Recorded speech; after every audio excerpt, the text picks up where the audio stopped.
AMPTP, and unfortunately, they have left us with no alternative. Although we're all disappointed with the AMPTP's reluctance to cooperate, the solidarity among SAG-AFTRA members has never been stronger. Based on the enthusiasm I'm seeing from everyone, I truly believe this union has the unity and the resolve needed to fight for the future of their careers. Due to the broad nature of our membership, this strike does not affect all members of all contract areas, just those working under the 2020 TV theatrical contract. Performers working in interactive entertainment, audiobooks, music, commercials, and other contract areas will not be directly impacted. The strike will begin at midnight tonight, and all of us, union members, leadership, and staff, will be out on the picket lines tomorrow morning. Members are urged to go to sagaftrastrike.org for answers to common questions as well as information on picket locations. I'd now like to turn the microphone over to SAG-AFTRA President Fran Drescher. Thank you. Thank you, Duncan. And thank you, everybody, for coming to this press conference today. It's really important that this negotiation be covered because the eyes of the world, and particularly the eyes of labor, are upon us. What happens here is important because what's happening to us is happening across all fields of labor by means of when employers make Wall Street and greed their priority and they forget about the essential contributors that make the machine run. We have a problem. And we are experiencing that right at this moment. This is a very seminal hour for us. I went in earnest thinking that we would be able to avert a strike. The gravity of this move is not lost on me or our negotiating committee or our board members who have voted unanimously to proceed with a strike. It's a very serious thing that impacts thousands, if not millions of people all across this country and around the world. Not only members of this union, but people who work in other industries that service the people that work in this industry. And so it came with great sadness that we came to this crossroads, but we had no choice. We are the victims here. We are being victimized by a very greedy entity. I am shocked by the way the people that we have been in business with are treating us. I cannot believe it, quite frankly. How far apart we are on so many things. How they plead poverty, that they're losing money left and right when giving hundreds of millions of dollars to their CEOs. It is disgusting. Shame on them. They stand on the wrong side of history at this very moment. We stand in solidarity, in unprecedented unity. Our union and our sister unions and the unions around the world are standing by us, as well as other labor unions. Because at some point, the jig is up. You cannot keep being dwindled and marginalized and disrespected and dishonored. The entire business model has been changed by streaming, digital, AI. This is a moment of history that is a moment of truth. If we don't stand tall right now, we are all going to be in trouble. We are all going to be in jeopardy of being replaced by machines and big business. Who cares more about Wall Street than you and your family? Most of Americans don't have more than $500 in an emergency. This is a very big deal. and it weighed heavy on us. But at some point, you have to say, no, we're not going to take this anymore. You people are crazy. What are you doing? Why are you doing this? Privately, they all say we're the center of the wheel. Everybody else tinkers around our artistry. But actions speak louder than words. And there was nothing there. It was insulting. So we came together in strength and solidarity and unity with the largest strike authorization vote in our union's history. And we made the hard decision that we tell you as we stand before you today. This is major. It's really serious, and it's going to impact every single person that is in labor. We are fortunate enough to be in a country right now that happens to be labor friendly. And yet, we were facing opposition that was so labor unfriendly, so tone deaf to what we are saying. You cannot change the business model as much as it has changed and not expect the contract to change too. We're not going to keep doing incremental changes on a contract that no longer honors what is happening right now with this business model that was foisted upon us. What are we doing? Moving around furniture on the Titanic? It's crazy. So the jig is up, AMPTP. We stand tall. You have to wake up and smell the coffee. We are labor and we stand tall and we demand respect and to be honored for our contribution. You share the wealth because you cannot exist without us. Thank you.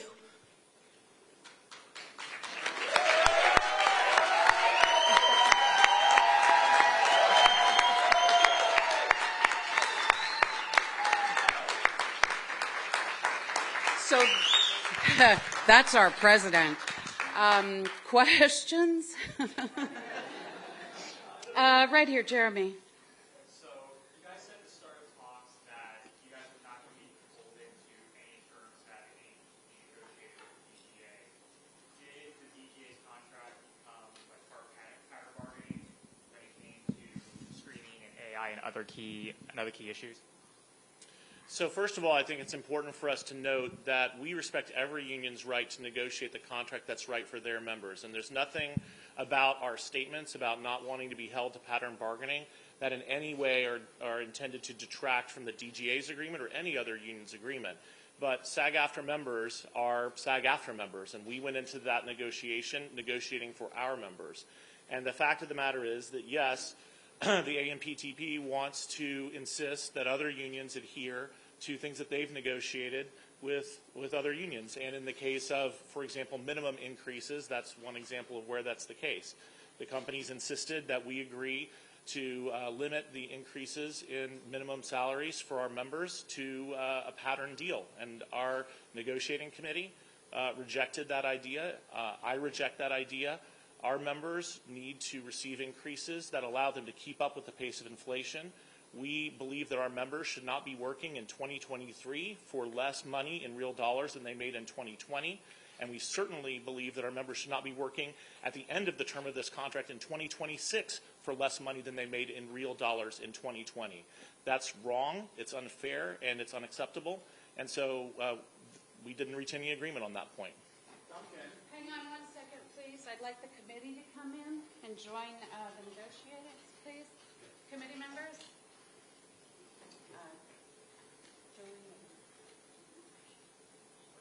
I'm sorry, Ray? Yes. So right in. Where's the vice chair, please? The vice chair? All right, guys, just go ahead and talk. Can we ask a question now? Yeah, you sure can. Okay, Duncan and Fran, so the AMPTP just sent out a press release basically saying You guys have reiterating what they said yesterday and what Bob Iger said. You guys have chosen a path that will lead to financial hardship for countless thousands of people who depend on the industry. They're claiming they offered a 76% increase in high budget SVOD foreign residuals, 58% increase in salaries for major roles. They say 11% pay increase in year one, blah, blah, blah. They're claiming all these double-digit promises. And they're claiming they had a groundbreaking, I'm quoting them, AI proposal which protects performers' digital likeness. So what do you say to that? Well, Fran may have some things she wants to say to that, but let me just take one of the items that you mentioned, and I'm not going to be able, not having seen their press release, I can't respond to every point of it. But this groundbreaking AI proposal that they gave us yesterday, in that groundbreaking AI proposal, they proposed that our background performers should be able to be scanned, get paid for 1 day's pay, and their company should own that scan, their image, their likeness, and should be able to use it for the rest of eternity in any project they want with no consent and no compensation. So if you think that's a groundbreaking proposal, I suggest you think again. A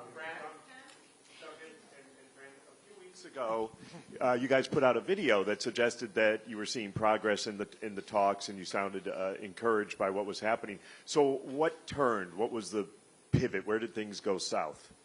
Well, initially we started kind of on the outside. They weren't really ready to get to the core issues, and we were encouraged, quite frankly. But we didn't realize that that was where it ended, where it began and ended. And all the core ingredients, we were basically either stonewalled or we're so far apart that, it was just... And in earnest, we gave them an extension of 12 days, which they absolutely wasted, making us feel like we've been duped, like maybe it was just to let studios promote their summer movies another 12 days. They stayed locked behind closed doors. They continued to cancel our meetings with them. We thought, well, maybe they're really getting into it. But then what we ultimately received from them was what my mom would call a leck and a schmeck.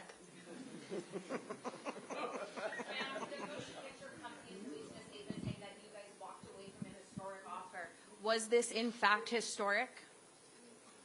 Can you repeat that again? Yeah, the motion picture companies released a statement saying that the union walked away from a historic offer, that you guys left the negotiating table.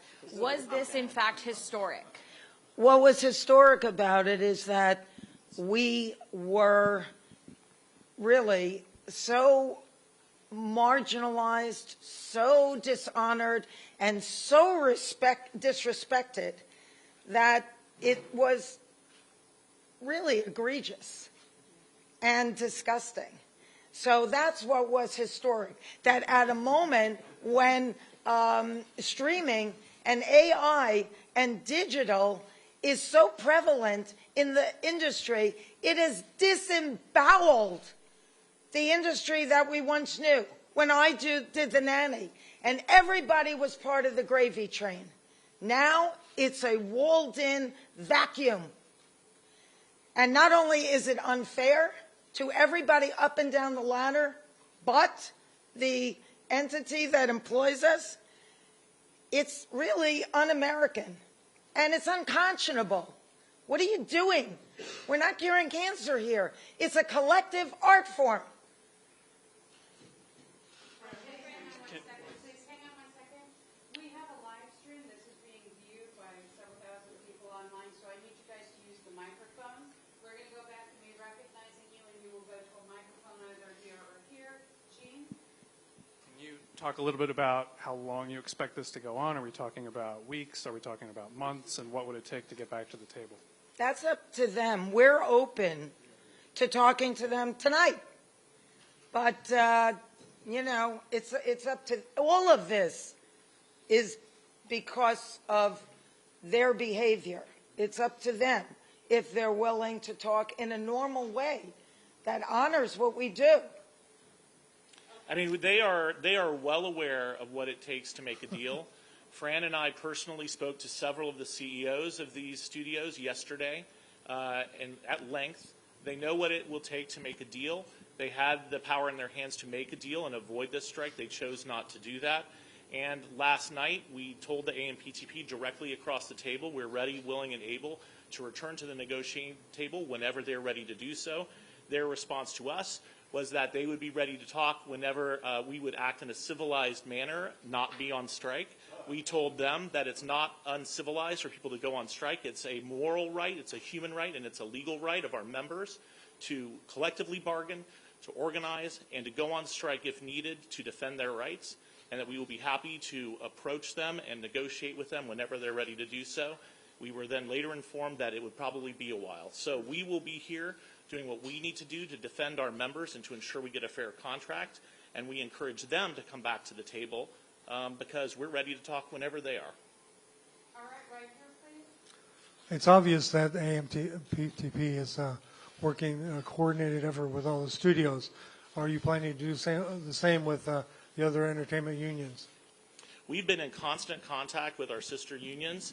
You know, the other unions in this industry have been incredibly supportive. We have been incredibly supportive of them. I'm sure it hasn't gone unnoticed that thousands of SAG-AFTRA members have been walking the WGA picket line since the beginning of May. But, you know, over the past years, we've been working together closely. The relationships between the industry, entertainment industry unions have never been tighter, have never been closer, and we absolutely are standing in solidarity with them, and they are standing in solidarity with us. All right, we're going to go to Abby with people. Use the mics, please. Hi. A lot of us are wondering how this is going to affect promotion of past work, not current movies to be promoted by actors, but things like participating in a panel at 90s Con, or if they are being recognized for their entire body of work. Can you clarify a little bit about the terms? Sure. We will be issuing a strike notice and order to our members today that lay out exactly what members are prohibited from doing as part of this strike and what they can do. We've also communicated directly with members, agents, lawyers, and publicists so that they have this information as well. In general terms, any kind of promotion of any project that was made under the TV theatrical agreements, either current or past, will not be allowed, whether that's at a con, at a festival, at a panel, on social media, at a premiere, in any form. Members who have other types of activities going on, like autograph signings or things that are not related to specific companies or projects that are produced under these agreements, they'll be able to continue doing that. But we encourage all members who have any doubt about the boundaries there to reach out to the union, read the guidance that we'll give them, and we can answer their questions directly and individually. Hey guys, what do you make of the reports that the AMP, that the Academy's strategy was to bleed union members dry? I know there was in specific regards to the WGA, but what were your thoughts on that piece that came out? It was reported in the press just recently that there were some executives from the studios who stated that that it was okay for writers to go homeless as a result of this strike, or that, like you said, that they want to bleed the people dry. I think Fran might have some words to say about that. Necessary evil. Necessary evil, that's right. Can you believe that? We had a whiteboard with quotes, just so the room would remember some of the things that were said. But you know what? Eventually, the people break down the gates of Versailles, and then it's over. Well, we're at that moment right now.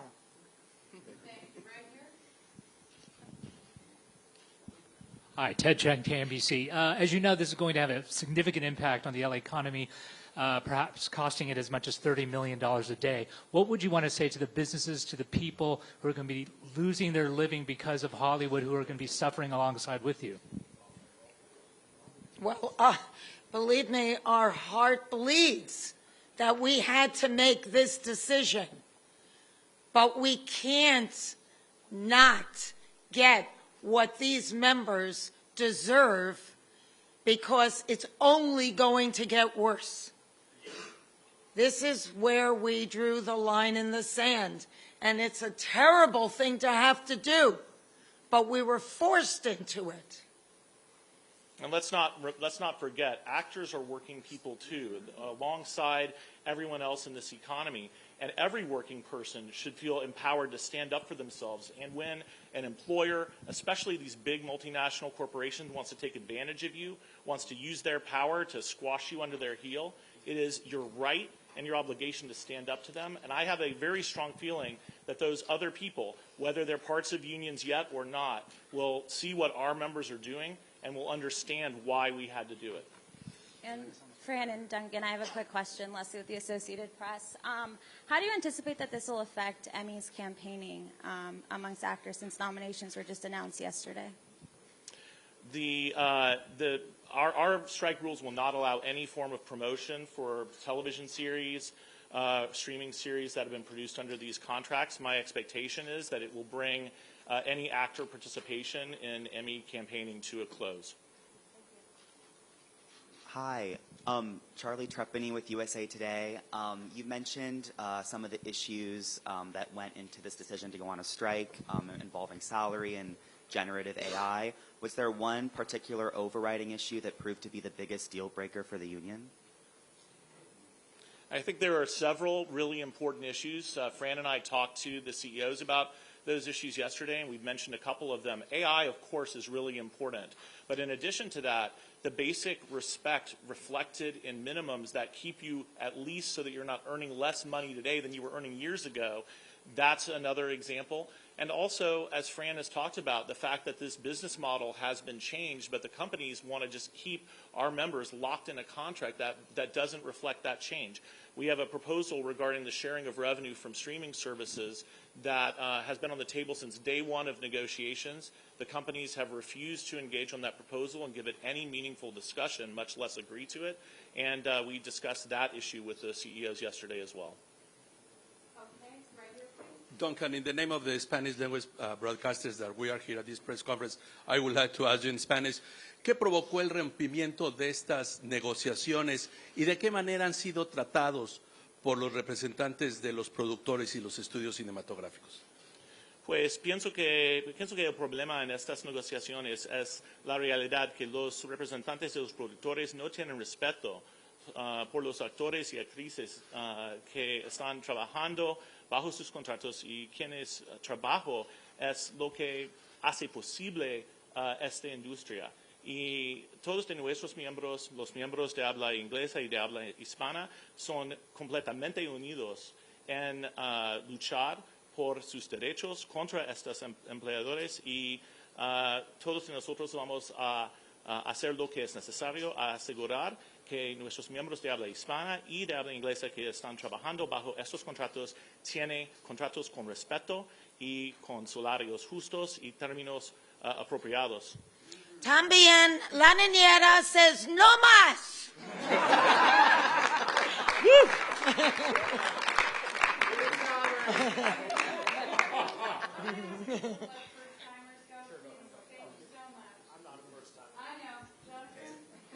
Thanks very much. Hi, Jonathan Handel, writing for Puck. You know, Fran and Duncan, you both cast this as, I want to step back, as existential.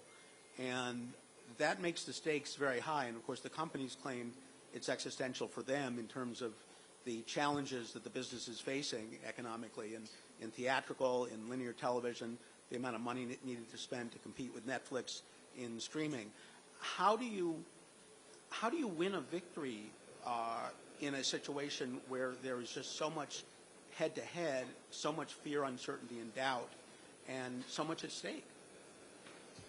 I just say that I have zero doubt that these companies could have agreed to every single item in our proposal package without a problem whatsoever in their bottom line. They could do that. They choose not to do that. We told the CEOs yesterday, and we've told the AMPTP across the table as it relates to our streaming revenue share proposal, that we would be flexible on the terms of that. The issue is that there has to be a change in the structure. It's like what Fran said. We can't continue working off of a contract that was designed for a different business model. Despite that indication of flexibility, unwillingness to move in our direction or even substantively discuss the proposals. This strike could have been avoided 100% by these companies simply being reasonable, and nothing about this contract would damage those companies at all. This is a matter of respect for SAG-AFTRA members, for the work they contribute, and it just isn't there. Fran, do you want to add to that? Do I? Do you want to add to that? I said to their faces that, you're sitting there trying to squeeze us out of our livelihood. You're systematically figuring out ways to carve us out of what is due us. And you're sitting on the wrong side of history. Shame on you. That's what I had to say. Thank you. Alison Petrowski, Channel 9 Australia. Fran, you mentioned that the eyes of the world are watching at the moment. What is your message to actors and other members of the entertainment industry operating in different parts of the world, but fighting the same battles that you are here? Well, we all have to stand together on this because it's like a malignancy that's spreading, and we're already in stage 4. And if it doesn't get attended to immediately and swiftly with precision, it's going to destroy not only each of us, but the industry at large.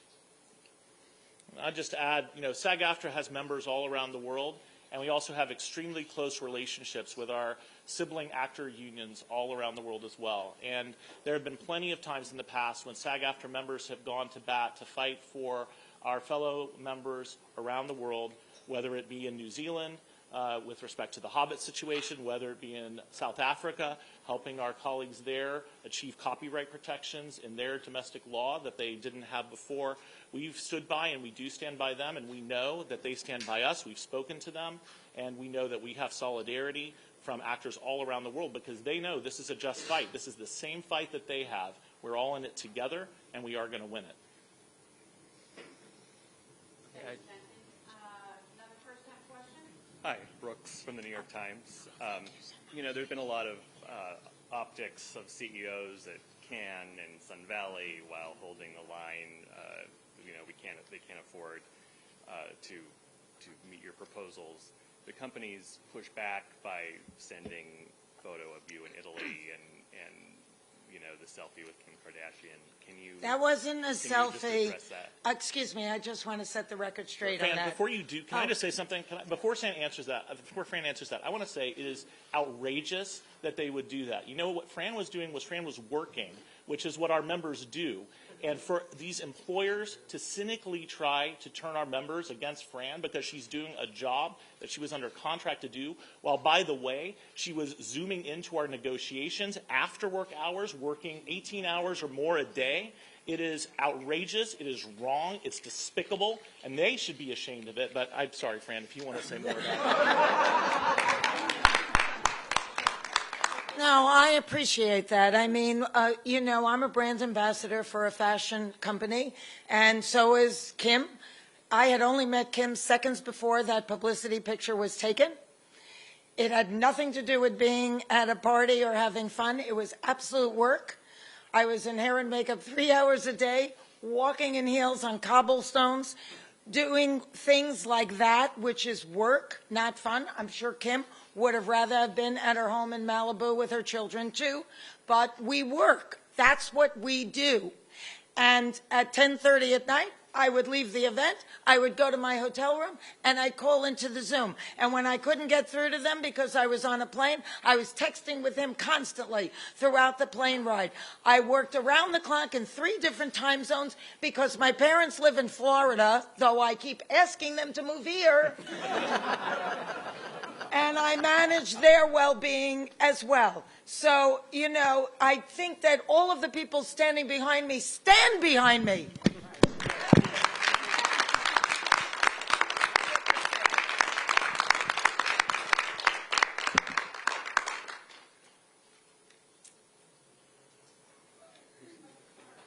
Hello.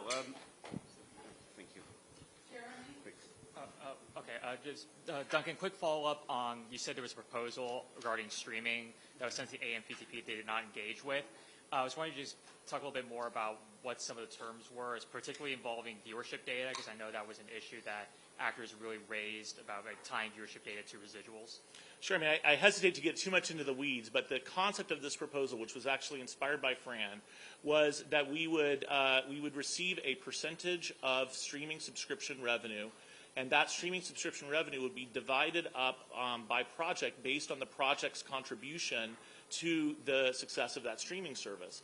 Now, as I'm sure many of you who follow the industry know, The streamers are famous for not sharing information, being non-transparent, and since we knew that they wouldn't want to share any kind of viewership success data, we went and found another source for that data from a particular company in the industry, an analytics company. And then instead of engaging with the proposal, discussing it with us, making any counter-proposal, trying to figure out if there was a way to get to agreement, what they did is launch an attack on that company, trying to claim that that company doesn't have good quality or whatever else. Again, not legitimate at all. This was their distraction tactic to try to avoid engaging on a totally legitimate proposal. And from day 1 to day 35 of these negotiations, we never got any substantive response to that proposal. And it's just part of the larger story of the companies refusing to engage with legitimate proposals and refusing to do what it takes to try and make a deal. And that's the reality. Hello, Alex Golden, NHK Japan Broadcasting. If I have it right, this is the first SAG-AFTRA strike in decades, since 1960 or 1986, if you count the 14 hours. My question is, do you remember what the issues in those previous strikes were? And do they relate to today at all? So first of all, let me just say this is the first SAG-AFTRA strike in this contract in over 40 years. It is true we have had other strikes since that time in other contracts, but this is not a strike-happy union. This is a union that views strikes as a last resort, but we're not afraid to do them when that's what it takes to make sure our members receive a fair contract. Our strike in 1960 is the reason that our members have a health plan. It's the reason that our members have a pension plan, and it's the reason why our members get residuals. And successive strikes since then have been the way that we have achieved key proposals that have been necessary to keep our members, having a professional life, having a career, and having the ability to do this job. I'm not an actor, but I know, because I spend all my time around actors, it is a hard job. Anyone who doesn't know that, it is a job that requires you to have incredible resilience, that requires you to spend most of your time looking for work as opposed to doing work. It is a job that makes it hard to get basics in life, like health insurance, like any kind of retirement. That's what this union provides, and I highly doubt there are any members of this union today who would say it wasn't worth it to go on strike in 1960 for as long as it took to achieve our health plan and our residuals. Well, this is the same kind of strike.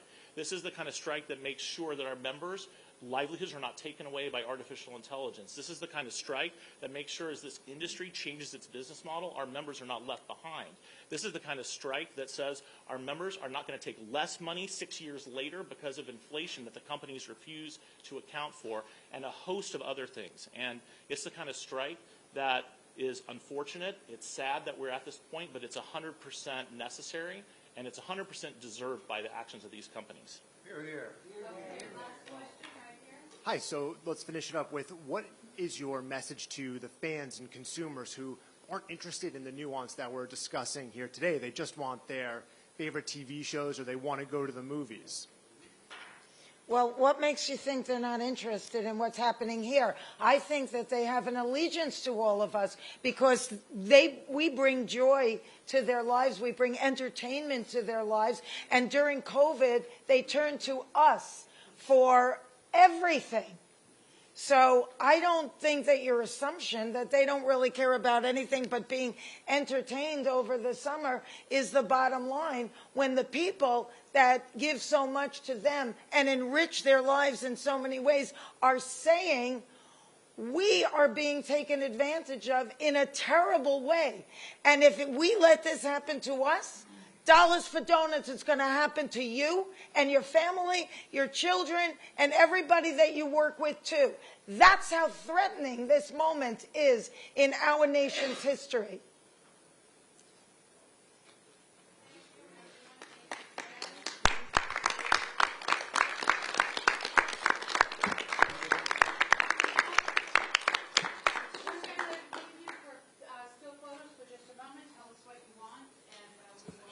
Okay. Hey, Pam? Yeah. Can you clear for a second?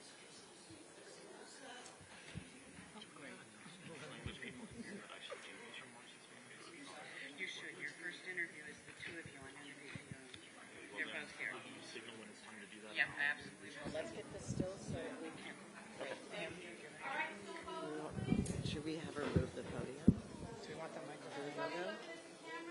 we're still gonna.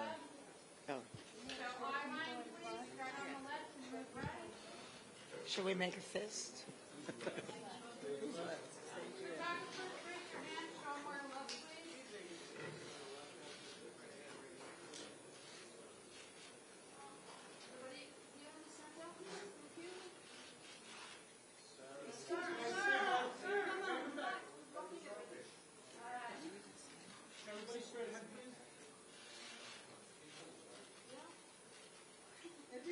I think we should make a fist so they know that we're doing our normal race.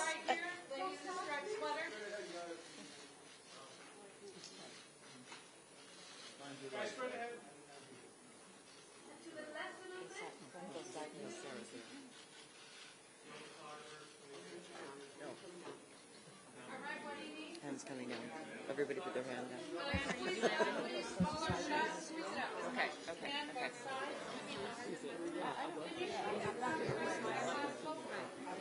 I think we should lose this. Yeah. Yes. They'll try. He can drop the paddle. Here, come here. Can you drop those paddles? Come on this side so I can stand next to Duncan.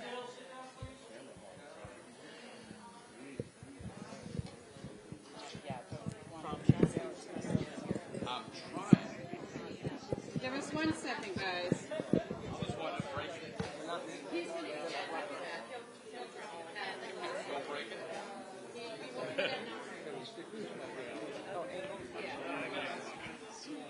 Guys in the back?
Yeah, no, I don't think we should smile.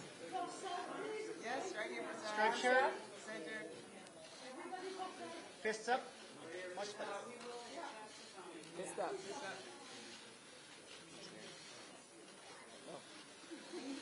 Everybody in the middle, please.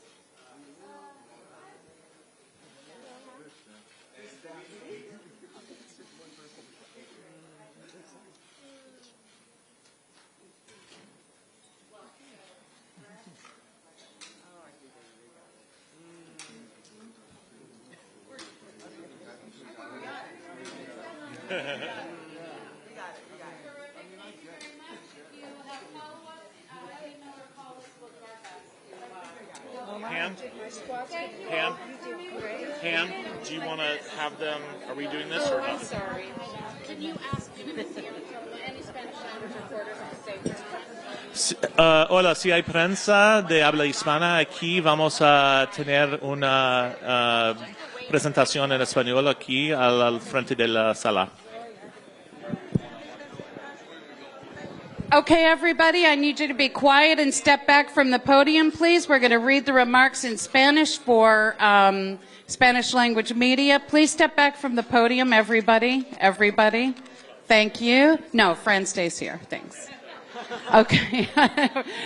And nobody else moves, but Fran goes. All right, here we go. Hang on 1 second. We are doing a Spanish language translation of the remarks. Although you're going to have to translate, Fran, your own self, because that was off the cuff.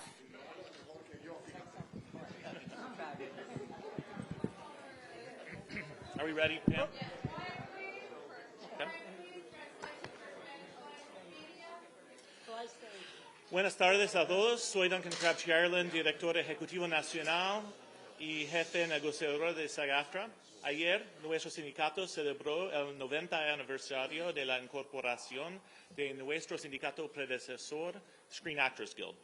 Durante nuestra existencia de casi un siglo, hemos luchado por y logrado innumerables avances para los actores trabajadores.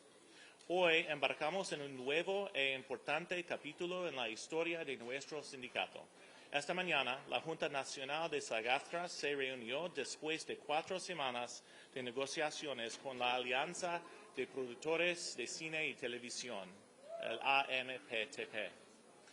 Debido a que la AMPTP no está dispuesta a ofrecer un trato justo en cuestiones clave esenciales para proteger el sustento de los actores y artistas trabajadores, la Junta Nacional de SAG-AFTRA votó unánimemente para emitir una orden de huelga contra los estudios y plataformas de streaming. Desde que comenzaron las negociaciones el 7 de junio, el personal de SAG-AFTRA y los miembros de nuestro comité de negociaciones han trabajado horas extras, dedicando sus noches, fines de semana y días festivos para lograr un acuerdo que garantice un futuro sostenible para la profesión de actuación. Pero a pesar de los esfuerzos de nuestro equipo, la AMPTP se ha mantenido firme en su compromiso de devaluar el trabajo de nuestros miembros. Los actores merecen un contrato que refleje los cambios que se han producido en la industria. Desafortunadamente, el modelo actual de streaming ha socavado los ingresos de regalías de los artistas y la alta inflación ha reducido aún más la capacidad de nuestros miembros para llegar a fin de mes. Además, las expectativas de la industria en torno a las audiciones autograbadas o self-tapes significan que los artistas están asumiendo los costos de casting que antes eran responsabilidad de los productores. Para complicar aún más las cosas, los actores ahora enfrentan una amenaza existencial a su subsistencia con el auge de la tecnología de inteligencia artificial generativa. Hemos propuesto cambios contractuales que abordan estos problemas, pero la AMPTP no ha mostrado interés en nuestras propuestas. Por todo esto, la Junta ha determinado que los miembros del sindicato no deben trabajar para los productores parte de la AMPTP hasta que logremos un contrato justo. La huelga es un instrumento de último recurso. Hemos intentado durante 4 semanas llegar a un acuerdo con la AMPTP y desafortunadamente nos han dejado sin alternativa. Aunque todos estamos decepcionados con la renuencia de la AMPTP a cooperar, la solidaridad entre nuestros miembros de SAG-AFTRA nunca ha sido más fuerte. Basándome en el entusiasmo que veo en todos, realmente creo que este sindicato tiene la unidad y la resolución necesarias para luchar por el futuro de sus carreras. Debido a la amplia naturaleza de nuestra membresía, esta huelga no afecta a todos los miembros o áreas de contrato, solo a aquellos que trabajan bajo el contrato de cine y televisión 2020. Los artistas que trabajan en entretenimiento interactivo, audiolibros, música, comerciales y otras áreas de contrato no se verán afectados. Gracias. Thank you. And everybody who stayed, you'll be the first to know that our negotiating committee and leadership are going to be picketing tomorrow morning at 9 a.m. You can find them here loading a bus or at Netflix at 9, and then we'll go from Netflix to Paramount to Warner Brothers to Walt Disney. Thank you all for coming. Are we good? We are. Gracias. Interviews to do, please.